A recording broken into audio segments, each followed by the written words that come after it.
సత్తి కొందరు కామిల్చి అశక్తులై మనములను దందహ్యమానేంద్రియాతురులై ఊరకమచ్చగంతురు మహాత్ముండీశ్వరుండైన ఆ హరితో బద్ధ విరోధం దొడరు దైత్య శ్రేణి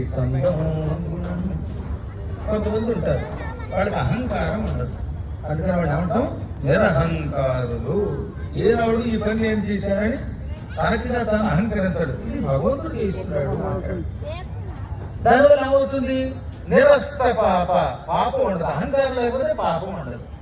అందుకని జనం ఏమంటారు, ఈతడికి అహంకారం లేదు, పాపము చేయలేదు, కాబట్టి ఇతడు సుజనుడు అని పొగిడారు.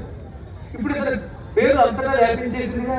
అదృష్టం కొంతమందికి పేరు అలా వస్తుంది, వాళ్ళు చేసే మంచి పని వల్ల. ప్రపంచం అంతా తెలిసింది. ఇప్పుడు ఆయనకి డుంటి రాకేష్ అంటే తప్ప తిరిగలేదు. మళ్ళీ రాకేష్ అంటే చాలా మంది ఉంటారు. డుంటి రాకేష్ అనగానే ఇది దూరదర్శన్కి వెళ్ళాము ఇందాక అవధానం చేయడానికి. అక్కడికి వెళ్ళాక కూడా ఏమంటే అక్కడ విద్యార్థులు ఓహో డుంటి విఘ్నేశ్వరుడు ఉంటాడు, డుంటి రాకేష్ గారి విగ్రహం అన్నారు. ఎవరి మీద ఒప్పదగ్గర మీ అందరికీ తెలుసుకుని నాకే తెలియదు అనుకున్నాను నేను.